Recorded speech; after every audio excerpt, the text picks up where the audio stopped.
Hi, Shelby Long here, Senior Vice President of the Strategic Advisor Board and resident communication expert, here to give you some communication tips on how to emerge as a leader in your business and also maintain your position as a CEO to be the most authentic and best leader you can be in your company. What I want to talk about today is how, as a leader, it's all about our communication and having an understanding of the different styles and types of communication within our leadership role help us have a better comprehensive understanding of how to connect with the people that we're leading. Because you can't have a leader without followers, and you can't have followers or employees or customers without good communication, because they're not going to follow you if you don't have good communication habits that are prepared and that are ready to move forward and ready to motivate those you're leading. So let's talk about some of these different types of communication that we deal with within our business environment. As a CEO and manager of the company, you of course deal with other people and other employees and also other freelancers that are all part of your overall product and your overall mission in what you're providing. And having really effective communication with them helps your product and your brand be better, and it helps you stand out in the marketplace, and it helps things run much more efficiently. We all know how important communication is to leadership roles in that environment. But there's a few types of communication to think in that space to help enhance that leadership ability with those that are working for you and under your brand. One of them is that we have to think about our task communication, the communication about the objectives that we need to accomplish and the tasks that we need to be done to actually produce what it is we need to produce to get it into the marketplace. So what is moving the business forward as far as profit is concerned? There's that task communication, but then there's the relationship communication. And relationship as the social environment within your business and between the relationship between you and your employees or freelancers. And that social relationship is almost as equally as important as that task relationship.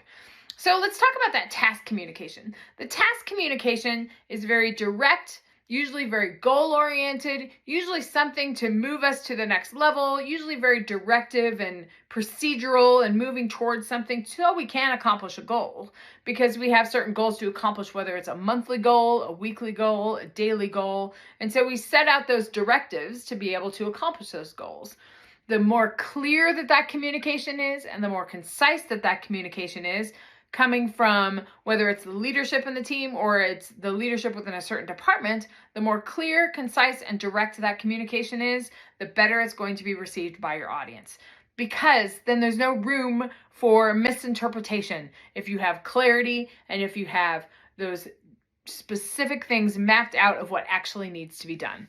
There's specific language and specific protocols that you use within your industry, but the few rules that apply to your task communication, clear, concise, and make sure that there's objectives and goals and there's a time frame around those things. All of those things for your task communication make sure that things are done efficiently and effectively and that best support your vision and your mission. Now, on the relationship side, we don't think about these relationship communication as being as important, but it is as important as that task communication. But it's a different style of communication. And as a leader, we need to foster the social environment within our organization to be able to help encourage and motivate and implement these strategies and to help pivot within our industry, because we'll have people that actually are socially involved with us.